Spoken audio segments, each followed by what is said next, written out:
Welcome to the Fintech One-on-One podcast. This is Peter Renton, Chairman and co-founder of Fintech Nexus. I've been doing these shows since 2013, which makes this the longest-running one-on-one interview show in all of Fintech. Thank you for joining me on this journey. If you like this podcast, you should check out our sister shows, Pitch It, the Fintech Startups podcast with Todd Anderson, and Fintech Coffee Break with Isabel Castro. Or you can listen to everything we produce by subscribing to the Fintech Nexus podcast channel.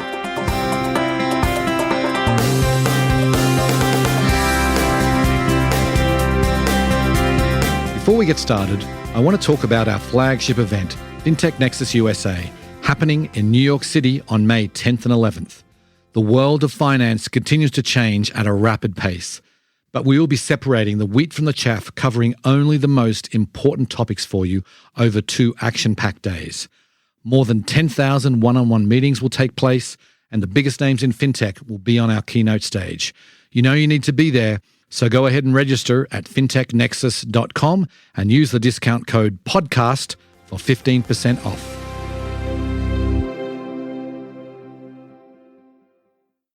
Today on the show, I am delighted to chat again with Shivani Siroya, the CEO and founder of Tala.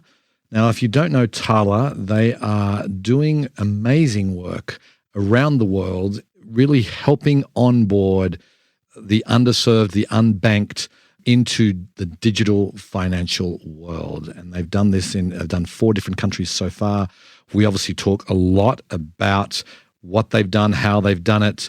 We talk about the typical borrower, what they use the money for when they borrow money from Tala. We talked about how they measure their impact. We talked about underwriting and engagement and how they maintain engagement with their customers. We talk about overcoming the barrier of mistrust. We talk about financial education and their scale and much more. It was a fascinating discussion. Hope you enjoy the show. Welcome back to the podcast, Shivani. Thank you so much for having me back.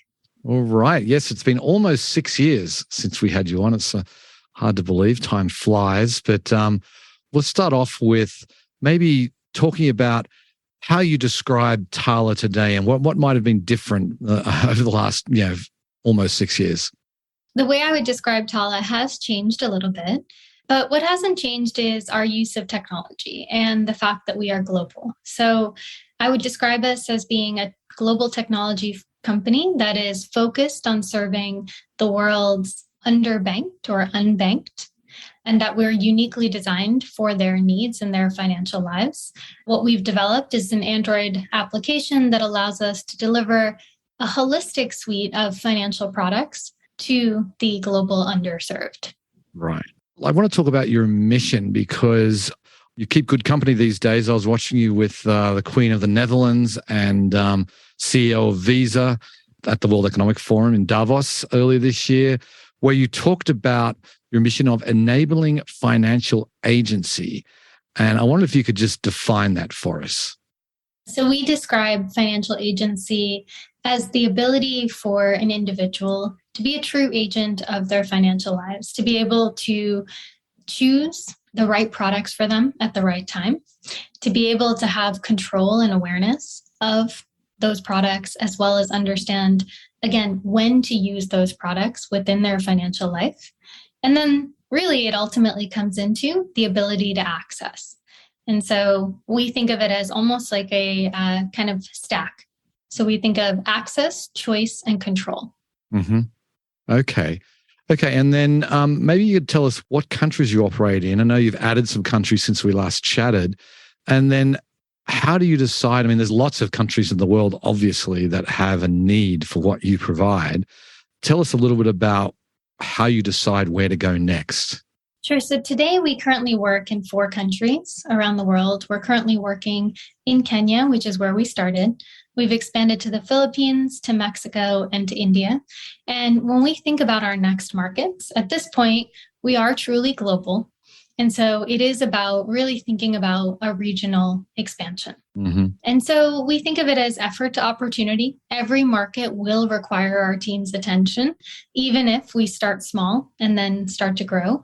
Because for us, it is really about, yes, global platform, but it is also about how we customize and localize the product. And so it requires effort. And so when we think about what goes into our scorecard, it is thinking of where is the need the largest? Which country has the largest percentage of underserved customers in their market? The second thing we think about is serviceability. And so rather than thinking about how most, I think companies would say total addressable market, we really think of it as defining a serviceable addressable market and saying with what we've developed today in terms of our global infrastructure, where can we actually enter with ease? And where would we then, if we can't enter with ease, how much effort would be required to, again, get to the majority of the underserved? So how much do we have to kind of do a new build on? And then you start to get into the basics of, do you need a banking license, a credit license? How hard is it to set up an entity? How do you think about flows of money and repatriation? Those kinds of things, currency fluctuation, political risk. But we really start from a place of, with what we have today, how many people can we serve in a given new market? And how much effort would be required to do any new work to get into that market? Right. And so how different are the markets? Because I imagine you talk about 4 different countries there that all have very different infrastructure when it comes to finance, very different types of people, it seems.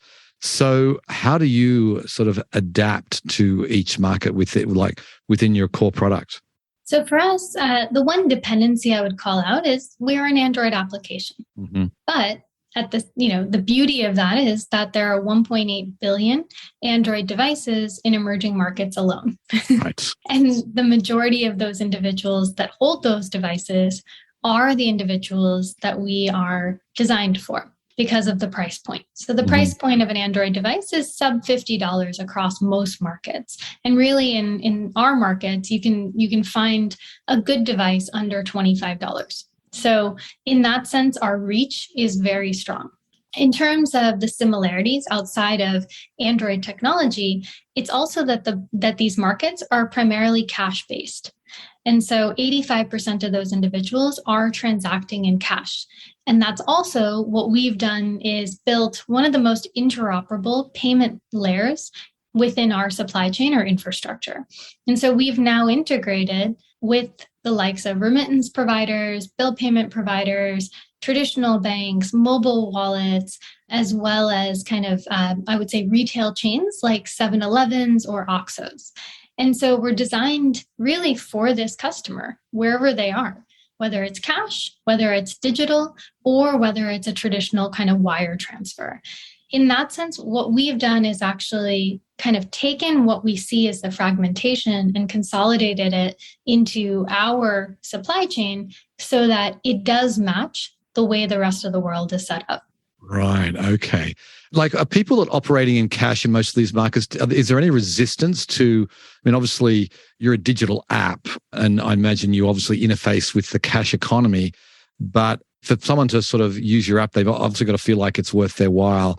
Like, I'm just curious about the resistance that some of these populations have to digital where they're used to using cash.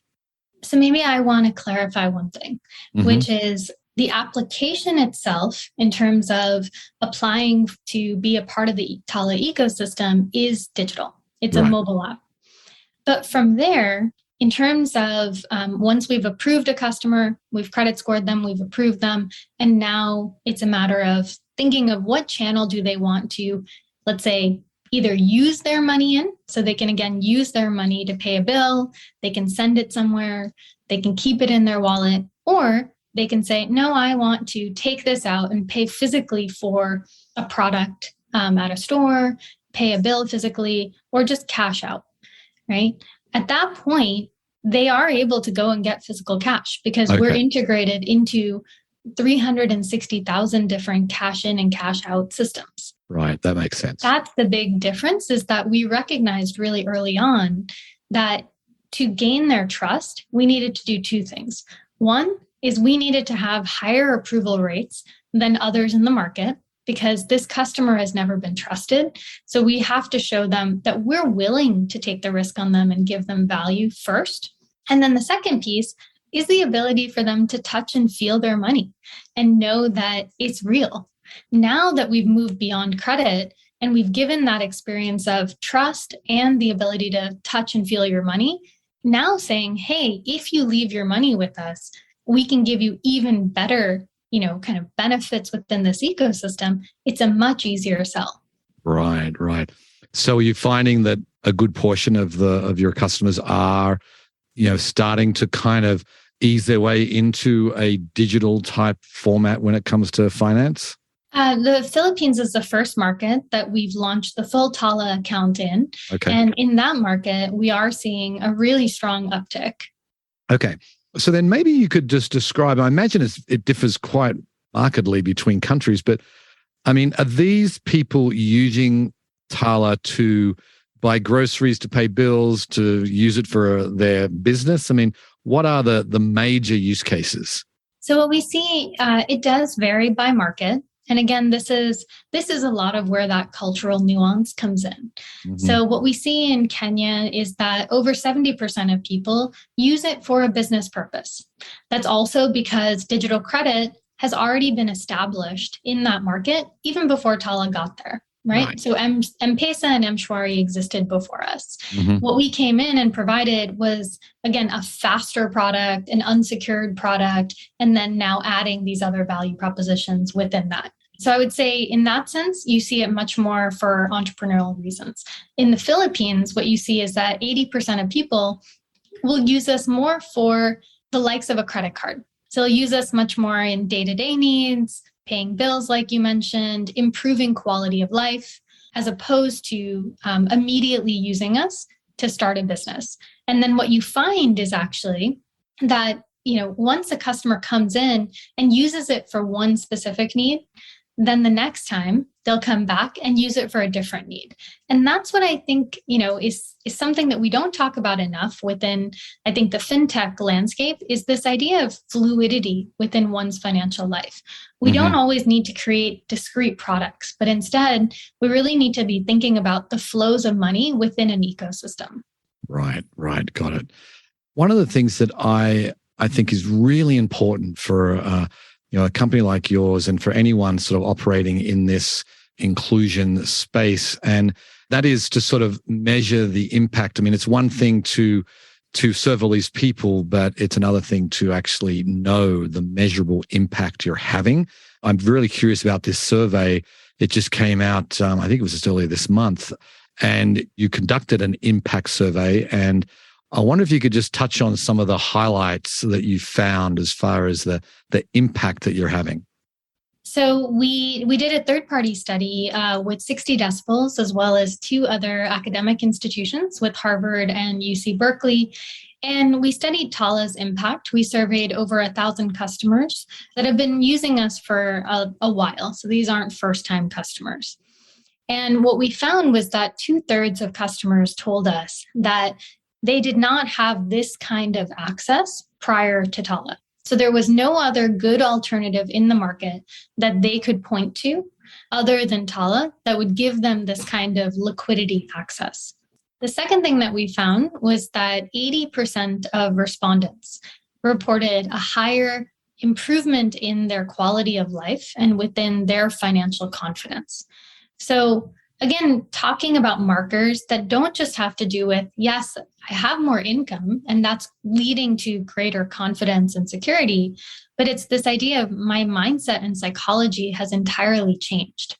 And now I'm accessing other products that I otherwise did not have access to before.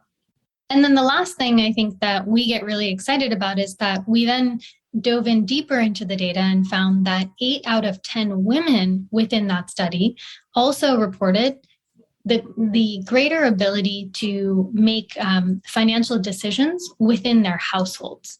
And so they were also saying that they themselves felt more empowered as decision makers. And so now you're actually seeing it at different levels. Yes, at the individual level, you're seeing that there's this impact on, again, more financial security being reported, greater access, greater financial confidence. But then you're also seeing the multiplier effect coming within a household.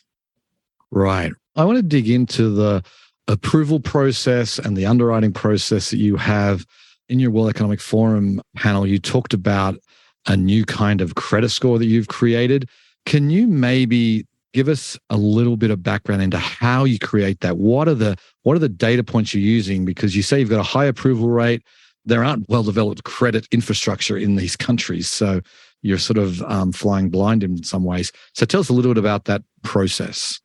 I'm chuckling a little bit in terms of when you say flying blind a little bit, because I think the entire premise of Tala and the ethos of Tala is this idea of, it's really, being built from the person up. Mm-hmm. And when we think about it, I personally really think we've been thinking about credit scoring top down, as opposed to what is the individual doing every day, right? And for us, that's really how we started. We really started from a place of how do we actually seamlessly access the data of one's life, one's sort of consistency in paying bills, what they do throughout the day, the patterns, the context of their daily life. And so we've just continued to build on that kind of ethos, I would say, because of the fact that we now engage with our customers in other financial products outside of just credit. So now, when we started, it was, hey, can we create a proprietary credit score using this mix of Android data as well as our own application data, demographic data, and behavioral data? Where we've gone is to say, now that we have more engagement with these customers in terms of whether it's taking a financial literacy quiz or course within our app, and what questions do they answer? What modules have they read? Whether it's, connecting with our customer advocates, or if it's making payments through our, again, bill payment providers, mm-hmm. or if it's depositing money with us, right? Each of these different discrete actions comes into our scoring ability and our ability to then not just have a different way to help this customer understand their journey within Tala, but ultimately to really provide what we would call the right product at the right time for them. Right. So then you mentioned that you're taking the data from the phone, you're taking behavioral data, demographic data, that sort of thing. So when someone comes to you for the first time, and obviously you've got a lot of history now, you serve millions and millions of people. So I'm sure you've got a pretty robust way of measuring these people. So if someone comes to you for the first time, you don't have the financial data, but you have lots of other. I presume what you've done is you've found all this other data that is very predictive of financial behavior. And I know you probably don't want to give away your secret sauce, but I'd love to get a little bit more color on the types of data that really is most predictive. Sure. And what I would also say that, we also have to think about the cases in which somebody has a new phone, right? Right. And there is no data, right? So then you're looking at it as I have the identity data coming in from the application, KYC, and then the behavioral application data. And so we've had to think of it as you can't rely on everything being available all the time. So how do you almost have different models, what we call fallback models, that can allow us to still score and keep that kind of high approval rate? What we've added in is also this idea of rethinking the experience and how you onboard a customer, which may have different risk levels. And so because we have the ability to have customers deposit, if we don't know enough about a customer and we think that they are too risky, how can we get a new behavioral signal? And we've seen this in other developed markets as well, which is credit builder products. Right. Or essentially, can we get the customer to take a behavioral action before giving them something in return?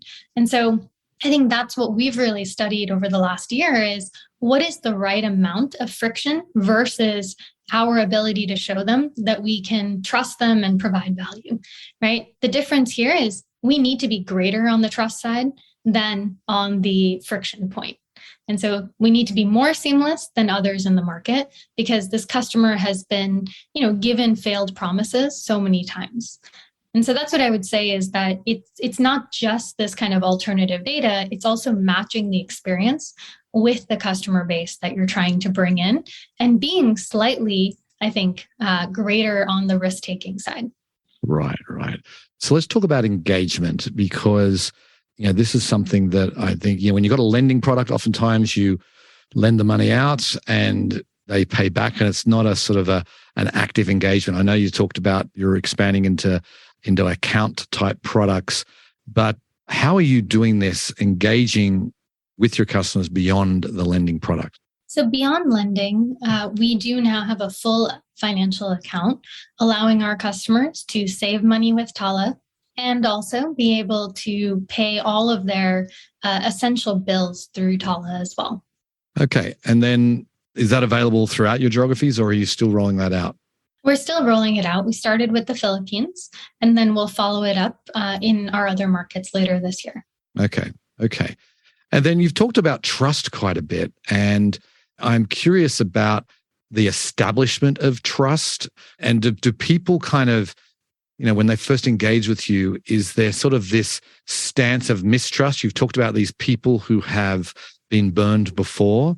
So how do you overcome that barrier of mistrust? One of our founding principles at Tala is take the first risk. And so one of the best ways is to be the one that brings them into the ecosystem before anyone else does.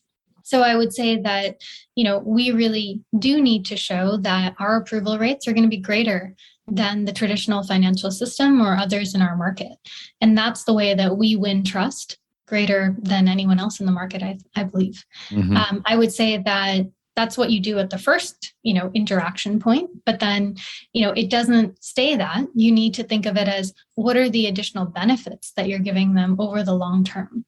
And I think that is what makes us very different is our business model is not around a transactional product. We're not trying to earn as much as possible in the short term, but we acquire a customer looking at the lifetime value of what, we expect to earn over more than just a 12-month period of time. Mm-hmm. And so I think that is the really big difference in us, but it also allows us to really have that focus on retention and sustainability. Right. And so then what about financial education? Is this a big part of what you're doing once you have them engaged?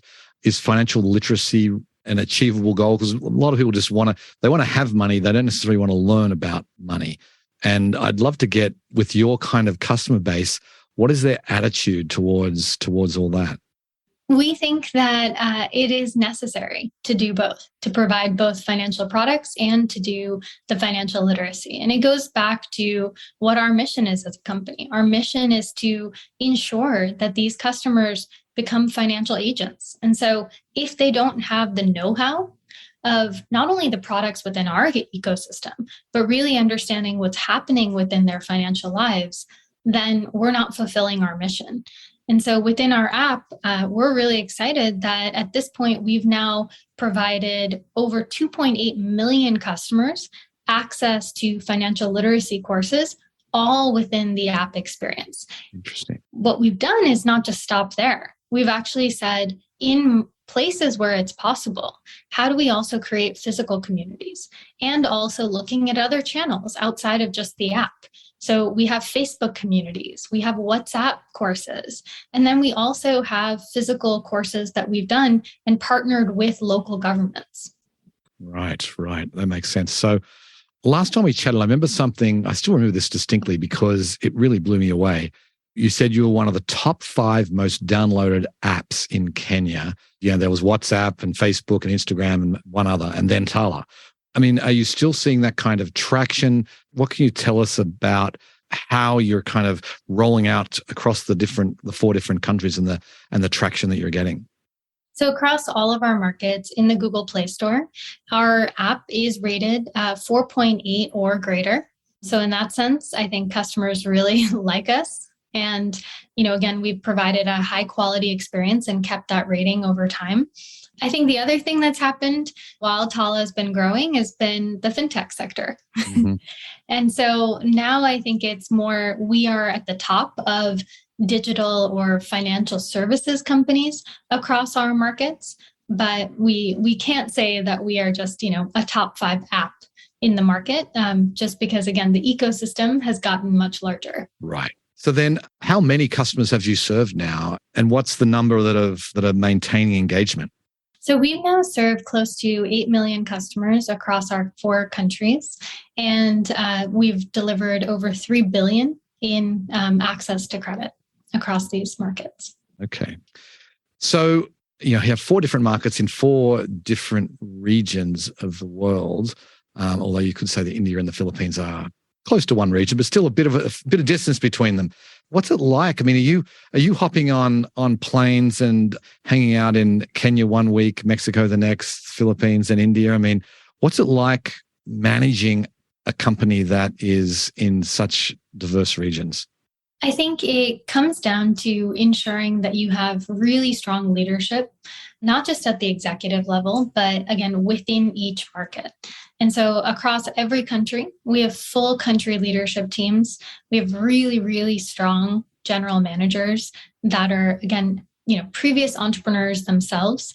And so they're thinking about their markets, not just as, oh, I'm here to run this market, but it's really thinking about how do I exponentially make this market better? How do I think about this as it's my business that I am constantly improving and thinking about? And so because they come in with that kind of founder mindset and entrepreneurial bent, they're not just, again, managing. They're always thinking about product market fit. And so they themselves are in the market talking to customers, working alongside their product and engineering teams. I think the other thing that we've done is really thought of, again, how do we build both that global infrastructure as well as the ability to be modular and localized. And so what we've done is put our product and engineering teams really close to our customers. We have 3 engineering hubs around the world, one in the US, one in Kenya and Nairobi, and then one in Bangalore in India. And this allows us, again, to create that customization and that nuance that I was talking about. Mm-hmm. Are you still based in, I think it was Santa Monica or Southern California somewhere? We are, but we are 100% remote, Okay. But we still have our offices across our markets and, try to regularly meet up. But again, I think the pandemic for us allowed us an equalizing experience. And so anyone that's in one of our countries is just as close to me as somebody sitting in our US office. Right. And so I think in that sense, it created a lot more accessibility and communication. Mm-hmm. Mm-hmm. Yeah. And so how many people do you have now? Across the team, we're now a little over 500 people. Okay, well, so it's a good size. Okay, so then last question. What is your vision now for Tala? I mean, as I said at the beginning, there's a lot of countries where this kind of product is needed. Are you planning world domination? I would call it more, world financial inclusion. But okay, yes. Yes, fair enough. But yeah, I would say that what we've done is really focused on building that foundation, right? So we focused first on going wide and the ability to, again, have credit models that can work across countries and really ensure that the first value we were providing to the customer was working. Right? Do we have a sustainable portfolio? And can we expand that across 3 continents? Yes. From there, we said, okay, we need to continue to refine that and have larger loan sizes, lower interest rates, the ability to create revolving lines, again, really continue to evolve that first experience. Alongside that, we said we need to also deepen the value we can provide to the customer. And so that's why we started building vertically. And so we built the, again, infrastructure to enable these other financial products and keeping credit at the core of that ecosystem. Now that we have that full stack experience and we understand the engagement loops, now we would go back to thinking about expansion and saying, how do we bring this entire experience now into new countries? Okay, well, we'll have to leave it there, Shivani. Great to chat with you again. Thanks so much for coming on the show. Thank you so much for having me. If you like the show, please go ahead and give it a review on the podcast platform of your choice. And be sure to tell your friends and colleagues about it. Anyway, on that note, I will sign off. I very much appreciate you listening, and I'll catch you next time. Bye.